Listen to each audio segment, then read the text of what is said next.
شروع اللہ کا نام لے کر جو بڑا مہربان نہایت رحم والا ہے۔ جو مخلوق آسمانوں اور زمین میں ہے اللہ کی تسبیح کرتی ہے، اور وہ غالب ہے، حکمت والا ہے۔ آسمانوں اور زمین کی بادشاہی اسی کی ہے، وہی زندگی دیتا ہے اور وہی موت دیتا ہے، اور وہ ہر چیز پر قادر ہے۔ وہی اول اور وہی آخر، اور اپنی قدرتوں سے سب پر ظاہر اور پھر بھی پوشیدہ ہے، اور وہ ہر چیز کا خوب جاننے والا ہے۔ وہی ہے جس نے آسمانوں اور زمین کو 6 دن میں پیدا کیا، پھر عرش پر جلوہ افروز ہوا۔ جو چیز زمین میں داخل ہوتی اور جو اس سے نکلتی ہے، اور جو آسمان سے اترتی اور جو اس میں چڑھتی ہے، سب اس کو معلوم ہے۔ اور تم جہاں کہیں بھی ہو وہ تمہارے ساتھ ہوتا ہے، اور جو کچھ تم کرتے ہو اللہ اس کو دیکھ رہا ہے۔ آسمانوں اور زمین کی بادشاہی اسی کی ہے، اور سب معاملات اسی کی طرف رجوع ہوتے ہیں۔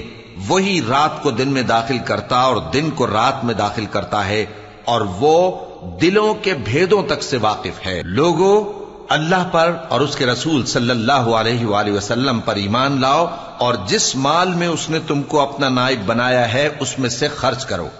اب جو لوگ تم میں سے ایمان لائے اور مال خرچ کرتے رہے ان کے لیے بڑا ثواب ہے۔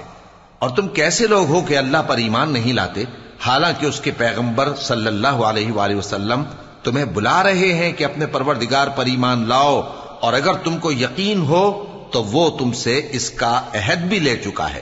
وہی تو ہے جو اپنے بندے پر واضح آیتیں نازل فرماتا ہے تاکہ تم کو اندھیروں سے نکال کر روشنی میں لائے۔ بے شک اللہ تم پر نہایت شفقت کرنے والا ہے، مہربان ہے۔ اور تم کو کیا ہوا ہے کہ اللہ کے رستے میں خرچ نہیں کرتے، حالانکہ آسمانوں اور زمین کی وراثت اللہ ہی کی ہے۔ جس شخص نے تم میں سے فتح مکہ سے پہلے خرچ کیا اور جنگ کی، وہ اور جس نے یہ کام بعد میں کیے وہ برابر نہیں۔ ان کا درجہ ان لوگوں سے کہیں بڑھ کر ہے جنہوں نے بعد میں مال خرچ کیے اور کفار سے جنگ کی، اور اللہ نے سب سے ہی ثواب نیک کا وعدہ کیا ہے، اور جو کام تم کرتے ہو اللہ ان سے واقف ہے۔ کون ہے جو اللہ کو نیک نیتی سے قرض دے تو وہ اس کو کئی گنا ادا کرے گا، اور اس کے لیے عزت کا صلہ یعنی جنت ہے۔ جس دن تم مومن مردوں اور مومن عورتوں کو دیکھو گے کہ ان کے ایمان کا نور ان کے آگے آگے اور داہنی طرف چل رہا ہے، تو ان سے کہا جائے گا کہ تم کو بشارت ہو کہ آج تمہارے لیے باغ ہیں جن کے نیچے نہریں بہ رہی ہیں، ان میں تم ہمیشہ رہو گے، یہی بڑی کامیابی ہے۔ اس دن منافق مرد اور منافق عورتیں مومنوں سے کہیں گے کہ ہمارے لیے انتظار کرو کہ ہم بھی تمہارے نور سے روشنی حاصل کریں۔ ان سے کہا جائے گا کہ پیچھے کو لوٹ جاؤ، پس وہاں نور تلاش کرو۔ پھر ان کے بیچ میں ایک دیوار کھڑی کر دی جائے گی جس میں ایک دروازہ ہوگا، جو اس کی جانب اندرونی ہے اس میں تو رحمت ہے، اور جو بیرونی جانب ہے اس طرف عذاب ہے۔ تو منافق لوگ مومنوں سے کہیں گے کہ کیا ہم دنیا میں تمہارے ساتھ نہ تھے؟ وہ کہیں گے کیوں نہیں تھے، لیکن تم نے خود اپنے آپ کو بلا میں ڈالا اور ہمارے لیے گردش زمانہ کے منتظر رہے، اور اسلام میں شک کیا، اور فضول آرزوؤں نے تم کو دھوکے میں ڈالے رکھا، یہاں تک کہ اللہ کا حکم آ پہنچا، اور اللہ کے بارے میں تم کو وہ شیطان بڑا فریبی فریب دیتا رہا۔ تو آج تم سے کوئی معاوضہ نہیں لیا جائے گا، اور نہ کافروں ہی سے قبول کیا جائے گا۔ تم سب کا ٹھکانہ دوزخ ہے کہ وہی تمہارے لائق ہے، اور وہ بری جگہ ہے۔ کیا ابھی تک مومنوں کے لیے اس کا وقت نہیں آیا کہ اللہ کی یاد کرنے کے وقت اور قرآن جو حق کی طرف سے نازل ہوا ہے اس کے سننے کے وقت ان کے دل نرم ہو جائیں، اور وہ ان لوگوں کی طرح نہ ہو جائیں جن کو ان سے پہلے کتابیں دی گئی تھیں، پھر ان پر طویل عرصہ گزر گیا تو ان کے دل سخت ہو گئے، اور ان میں سے اکثر نافرمان ہیں۔ جان رکھو کہ اللہ ہی زمین کو اس کے مرنے کے بعد زندہ کرتا ہے۔ ہم نے اپنی نشانیاں تم سے کھول کھول کر بیان کر دی ہیں تاکہ تم سمجھو۔ جو لوگ خیرات کرنے والے ہیں، مرد بھی اور عورتیں بھی، اور اللہ کو نیک نیتی سے قرض دیتے ہیں، ان کو کئی گنا ادا کیا جائے گا، اور ان کے لیے عزت کا صلہ ہے۔ اور جو لوگ اللہ اور اس کے پیغمبروں پر ایمان لائے، یہی اپنے پروردگار کے نزدیک صدیق اور شہید ہیں۔ ان کے لیے ان کے اعمال کا صلہ ہوگا، اور ان کے ایمان کی روشنی بھی ہوگی۔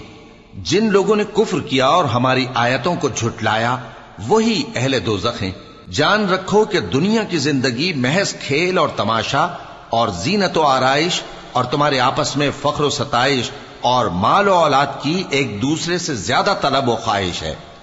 اس کی مثال ایسی ہے جیسے بارش کہ اس سے اگنے والی کھیتی کسانوں کو بھری لگتی ہے، پھر وہ کھیتی خوب زور پر آتی ہے، پھر اے دیکھنے والے تو اس کو دیکھتا ہے کہ پک کر زرد پڑ جاتی ہے، پھر چورا چورا ہو جاتی ہے۔ اور آخرت میں کافروں کے لیے عذاب شدید اور مومنوں کے لیے اللہ کی طرف سے بخشش اور خوشنودی ہے۔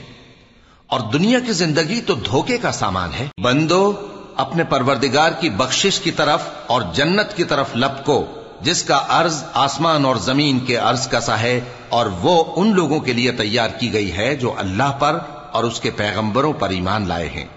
یہ اللہ کا فضل ہے، جسے چاہے عطا فرمائے، اور اللہ بڑے فضل کا مالک ہے۔ کوئی مصیبت زمین میں اور خود تم پر نہیں پڑتی مگر پیشتر اس کے کہ ہم اس کو پیدا کریں، ایک کتاب میں لکھی ہوئی ہوتی ہے، اور یہ کام اللہ کو آسان ہے۔ تاکہ جو فائدہ تمہیں حاصل نہ ہو سکا اس کا غم نہ کھایا کرو، اور جو تم کو اس نے دیا ہو اس پر اترایا نہ کرو۔ اور اللہ کسی اترانے اور شیخی بگاڑنے والے کو دوست نہیں رکھتا، جو خود بھی بخل کریں اور لوگوں کو بھی بخل سکھائیں۔ اور جو شخص روگردانی کرے تو اللہ بھی بے نیاز ہے، لائق حمد و ثنا ہے۔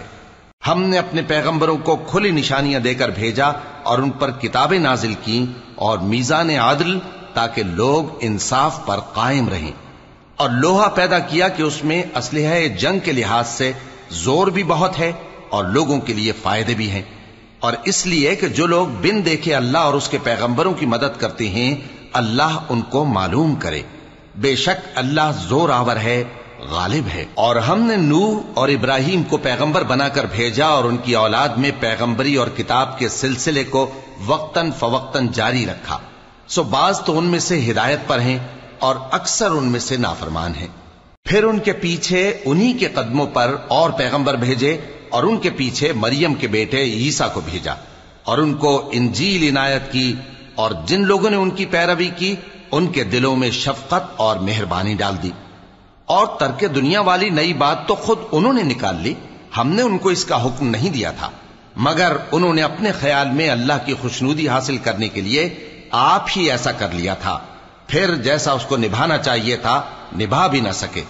پس جو لوگ ان میں سے ایمان لائے ان کو ہم نے ان کا اجر دیا، اور ان میں بہت سے نافرمان ہیں۔ مومنو اللہ سے ڈرو اور اس کے پیغمبر پر ایمان لاؤ، وہ تمہیں اپنی رحمت سے دگنا اجر عطا فرمائے گا اور تمہارے لیے روشنی کر دے گا جس میں تم چلو گے، اور تم کو بخش دے گا، اور اللہ بخشنے والا ہے، مہربان ہے۔ یہ باتیں اس لیے بیان کی گئی ہیں کہ اہل کتاب جان لیں کہ وہ اللہ کے فضل پر کچھ بھی قدرت نہیں رکھتے، اور یہ کہ فضل اللہ ہی کے ہاتھ میں ہے، وہ جس کو چاہتا ہے دیتا ہے، اور اللہ بڑے فضل کا مالک ہے۔